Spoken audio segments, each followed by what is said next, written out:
Shalom cantik, luar biasa. Hari ini kita kembali bertemu ya. Wow, keren. Suasananya enak, tempatnya oke. Gimana semua wanita-wanita cantik yang luar biasa? Pasti diberkati Tuhan ya. Hari ini kita mau belajar tentang kebenaran firman Tuhan ya. Jadi saya percaya semua kita karena dikasih Tuhan. Nah, ingat ya, waktu kita berbicara tentang menjadi wanita kepercayaan Tuhan. Ibu-ibu, wanita-wanita tidak gampang loh. Ini hal yang luar biasa, menjadi wanita kepercayaan Tuhan. Bukan kepercayaan suami saja, bukan kepercayaan dari orang tua saja, tapi kepercayaan Tuhan. Bahkan Alkitab mencatat, dikatakan di Amsal, bahwa banyak berkat-berkat untuk wanita yang menjadi kepercayaan Tuhan. Sadarkah kita akan hal ini? Dikatakan ada banyak berkat. Berkat apa saja? Berkat kesehatan, berkat umur panjang, berkat anak-anak yang semakin maju, berkat orang tua yang semakin sehat, berkat juga ekonomi kita, berkat juga untuk kita punya pelayanan. Intinya banyak dapat berkat. Yang menjadi pertanyaan, untuk menjadi wanita kepercayaan Tuhan itu gimana Bu Indri? Apa sekedar karena kita beribadah? Apa sekedar karena kita pelayanan saja? Hari ini kita belajar tentang menjadi wanita kepercayaan Tuhan itu ada satu kuncinya. Yaitu waktu kita sadar, kita hidup karena ada hembusan roh Tuhan. Nah, waktu Tuhan menghembuskan rohnya kepada kita, ada DNA-nya Yesus sama kita. Ini yang membuat kita bisa menjadi wanita kepercayaan Tuhan. Yang pertama kita sampaikan pada waktu itu, ingat ya ceritanya bagaimana? Ciri khas daripada Tuhan yang pertama adalah suka berpikir. Berpikir yang bagaimana Bu Indri? Yang pasti tidak mungkin seorang yang punya DNA Tuhan berpikir negatif. Negatif pada suami, negatif pada istri, negatif pada anak-anak, negatif kepada teman. Itu bukan pikiran Tuhan. Pikiran Tuhan negatif, berpikir apa? Positif. Selalu positif. Yang tidak baik kita pikir yang baik. Yang baik pasti akan menjadi lebih baik. Dan waktu berpikir positif, ini yang membuat kita bisa dipercaya oleh Tuhan. Ingat, iblis suka bermain di pola pikir dengan berkata, suamimu tidak mungkin bisa berubah, anakmu tidak akan mungkin bisa maju, ekonomimu pasti akan semakin hancur, kesehatanmu pasti akan semakin merosot. Itu semua intrik daripada si jahat. Padahal Tuhan katakan pikirkanlah yang manis, yang sedap didengar, itu padahal pesan daripada Tuhan. Nah, waktu kita tidak mau berpikir positif, kita yang rugi, tidak bisa menjadi kepercayaan Tuhan. Yang pertama, Yesus itu suka berpikir. Berpikir yang bagaimana Bu Indri? Yang positif dan sesuai kebenaran. Yang kedua adalah bagaimana untuk memiliki DNA Yesus ya. Kita perhatikan dikatakan di sini. Yang kedua dikatakan Mazmur 145 ayat ke-8. Dikatakan Tuhan itu pengasih dan penyayang, panjang sabar dan besar kasih setianya. Ini berbicara tentang DNA Tuhan yang full komitmen. Yesus terkenal pribadi yang full komitmen. Ingat waktu dia ada di kayu salib, dia katakan apa? Sudah selesai. Dia tidak pernah tanggung dalam melakukan segala sesuatu. Dia mau tuntas sampai menyelesaikannya. Ini pribadi yang komit. Waktu kita berkata kita punya DNA Tuhan, tapi kita tidak punya komitmen. No, tidak akan bisa. Yang jadi pertanyaan, bagaimana membuktikan komitmen Bu Indri? Yang pasti dimulai dari rumah tangga. Kalau dengan suami saja tidak kita komit, dengan rumah tangga kita tidak komit, dengan kita punya pekerjaan tidak komit, dengan kita punya tanggung jawab tidak komit, mungkin kita bisa komit dengan Tuhan? Tidak mungkin.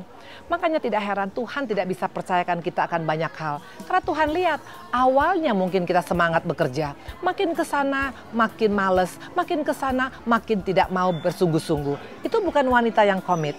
Dalam rumah tangga, waktu suami diberkati, kita sangat mengasihi dia. Waktu suami sakit, masihkah kita peduli dengan dia? Masihkah kita berikan pelayanan yang terbaik bagi suami? Masihkah kita support suami kita untuk berkata, kamu pasti bisa Pak? Atau kita sudah boleh berkata, ya sudah, daripada begini mendingan bercerai. Waktu kita ada kata-kata cerai, itu bukan pribadi wanita yang komitmen. Tuhan sangat komit dan pribadi yang memiliki DNA Yesus itu pasti sangat komit dalam apapun yang ada dalam kehidupannya. Jadi jelas dikatakan tadi di sini bahwa untuk kita bisa menjadi pribadi yang memiliki DNA Tuhan, itu caranya melalui apa? Komitmen. Wanita, Tuhan suka dengan wanita yang komitmen. Karena itu mari kita introspeksi diri. Masihkah kita tetap setia dengan komitmen kita? Yang paling simpel, komitmen dalam hal apa? Dalam hal doa. Kalau dalam doa saja tidak komit, kadang-kadang berdoa, kadang-kadang tidak berdoa, atau mulai malas berdoa. Bagaimana kita bisa berkata kita mau dipercaya oleh Tuhan? Dalam bekerja juga harus komit. Waktu engkau bekerja di kantor, 9 sampai jam 4 sore, atau mungkin jam 8 sampai jam 3 sore, harus komit. Jangan karena pimpinan tidak ada, tidak masuk. Nanti pimpinan gak ada, pulang duluan. Itu bukan pribadi yang komit. Makanya tidak heran Tuhan tidak bisa percayakan kita posisi yang lebih tinggi. Karena Tuhan melihat dari hal-hal yang kecil. Dan memang kalau mau jujur, komitmen dimulai dari hal-hal yang sangat kecil. Komitmen dalam apa-apa? Memberikan perpuluhan. Karena Tuhan inginkan kembalikan perpuluhan karena itu adalah milikku. Waktu kita tidak mau memberikan perpuluhan, waktu kita tidak mau mengembalikannya kepada Tuhan, bagaimana Tuhan mau berkati pekerjaan kita, bagaimana Tuhan mau berkati bisnis kita. Bukan Tuhan kita Allah yang miskin, Tuhan kita Allah yang punya langit dan bumi. Hanya Tuhan mau tahu, komit nggak engkau dengan perpuluhan yang kau berikan kepadaku tiap bulan? Komitkah engkau dengan doa-doa yang sudah engkau janjikan untuk berdoa padaku? Kata Tuhan, tidak sanggupkah engkau berjaga-jaga 1 jam saja? Kalau dalam doa 1 jam saja kita malas, bagaimana kita berkata, Tuhan jadikan aku menjadi wanita kepercayaanmu, maafkan saya. Sampai kapanpun kita tidak akan bisa menjadi wanita kepercayaan Tuhan. Yang pertama dikatakan adalah apa? Berpikir positif. Berpikir positif, suamiku pasti berubah, anakku pasti berubah karena pola pikir positif itu DNA-nya Tuhan dan itu yang membuat kita bisa dipercaya oleh Tuhan. Yang kedua tadi dikatakan adalah apa? Pribadi yang punya komitmen. Dari mana dimulai komitmen? Dari jam kerja yang tidak suka terlambat, dari mengurus anak yang tidak angin-anginan, dalam mensupport suami bukan hanya tergantung waktu sikon bagus saja. Waktu kita komit dan juga komit kepada Tuhan. Tuhan bilang apa kepada malaikat? Malaikat bereskan masalahnya. Malaikat berkati wanita itu. Malaikat berkati keluarga itu. Bukan Tuhan pelit. Bukan Tuhan tidak mau berkati kita. Hanya seringkali penghalang kita mendapat berkat Tuhan adalah kurang komitmen. Wanita percayalah. Dalam kehidupan di akhir zaman ini Tuhan bukan mencari orang yang beragama saja. Tapi dia sangat-sangat suka dengan wanita yang punya komit. Dan dimulai dari mana komitmen? Jelas. Dalam rumah tangga. Dalam rumah tangga harus ada komitmen. Tidak tergantung musim.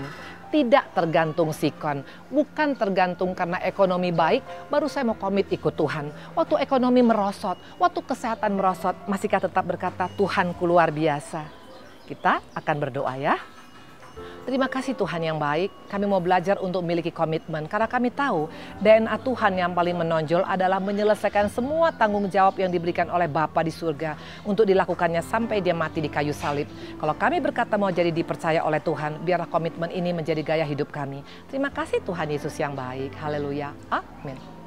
Saya Evangelis Dr. Indri Pardede Arya dari Sungai Sukacita Ministry by Love. Shalom.